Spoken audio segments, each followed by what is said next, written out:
Okay, soulmates, welcome back, soulmates. Now we move on to the guys measurement, their basic measurements. Okay, it's actually called basic because this is a measurement you use normally when you're sewing anything, especially if there's no style for on it and all that.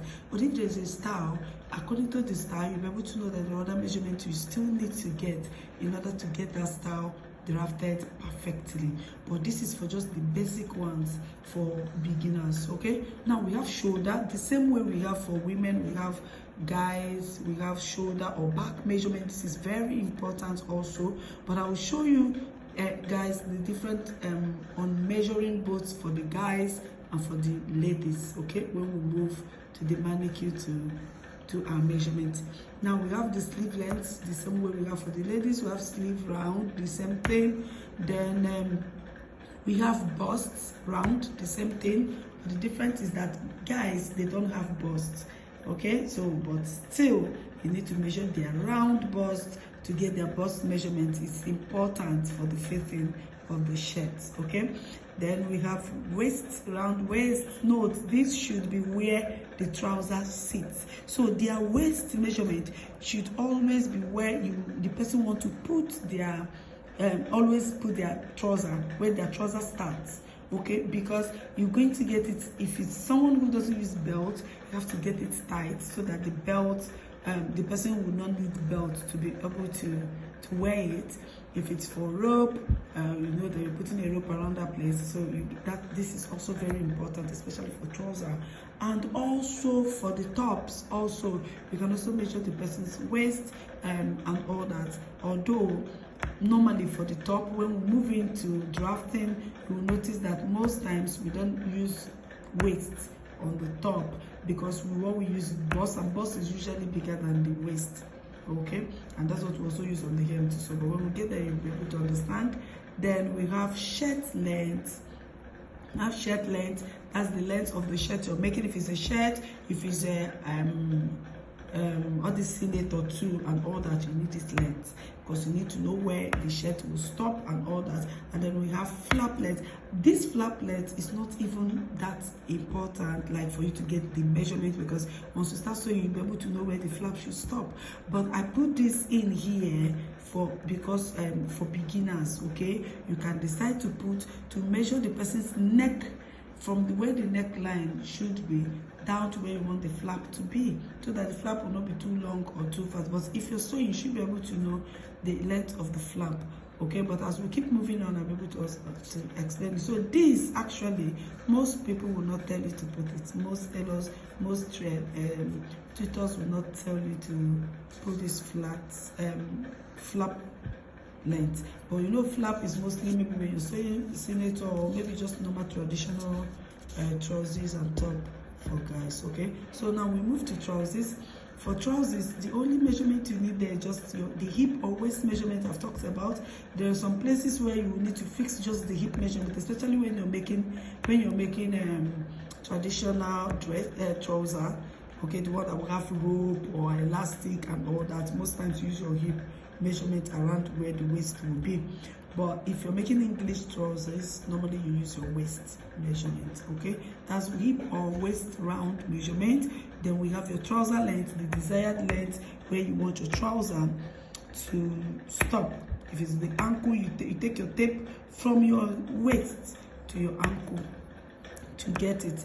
And then trouser mouth, at the place where the trouser will stop, you put your tape around it to get the desired round measurement that you want to use for it. Then lap, this is very necessary because this will now help for the trousers not to be too tight or too big on your hip. Understand? On your lap, your hip and all that. So when we move to measurement, I'll show you guys how to get this measurement perfectly. And then we get to waist to knee length. Waist to knee length, this is also important to alter the style, especially when you're making a pencil trouser.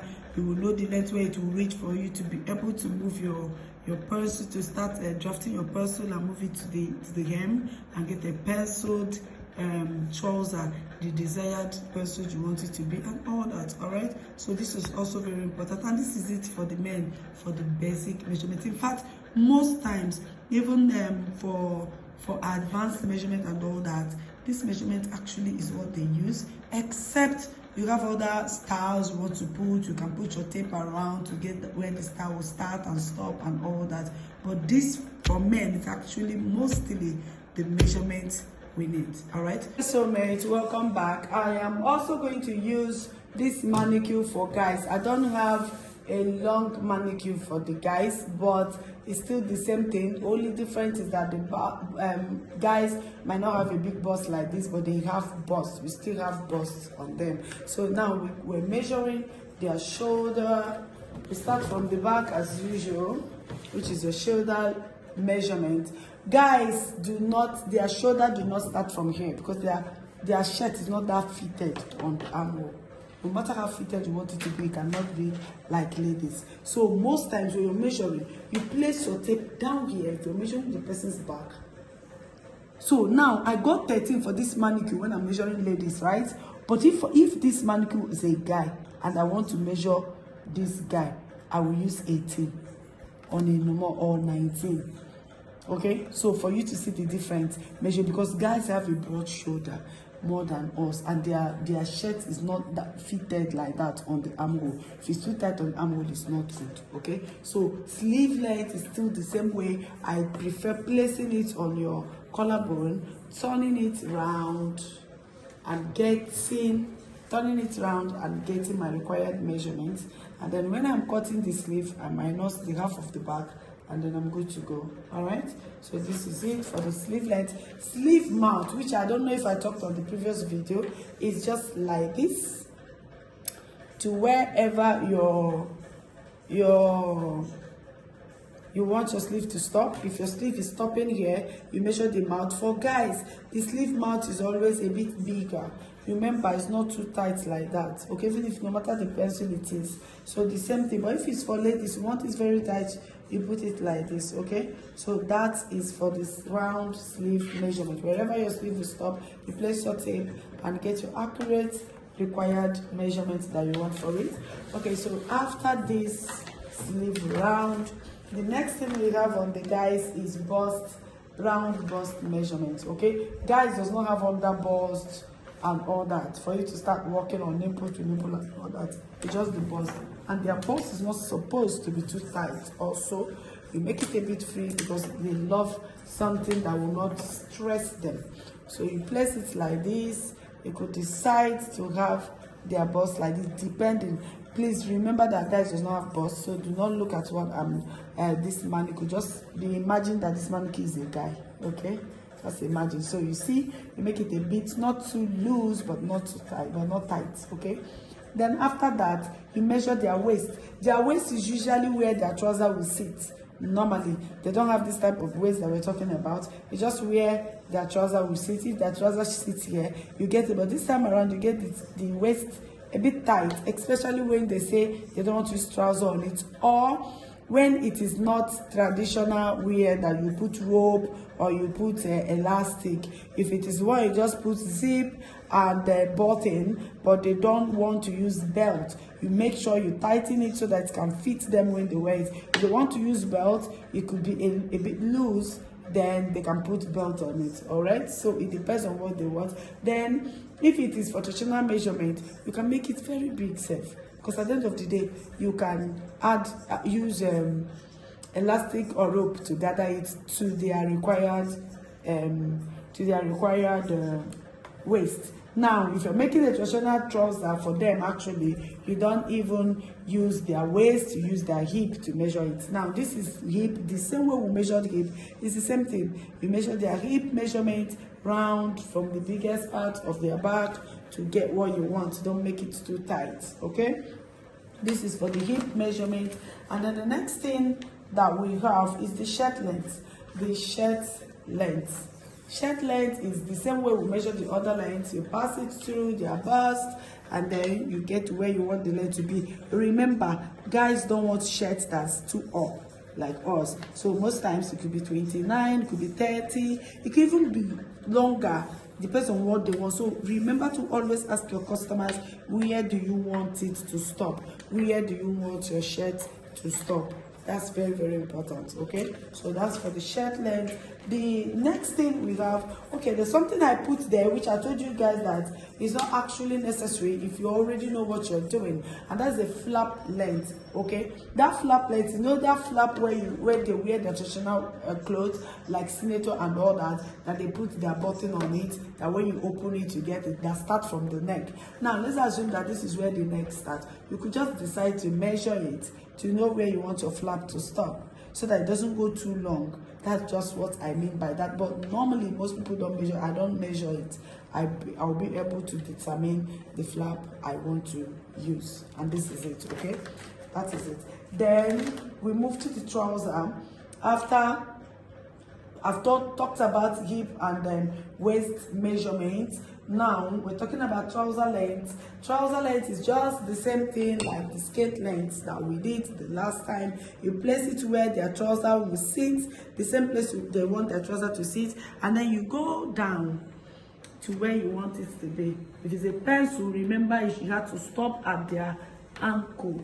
Okay, if it is a short knicker, wherever they want it to stop is here, depending. So you just get it the length. Now we have trouser mouth, trouser or round trouser measurement. Now that trouser mouth, it depends on where they want the trouser to stop. If the trouser is stopping on the ankle, for example, you place your tape around the ankle and get the mouth you want.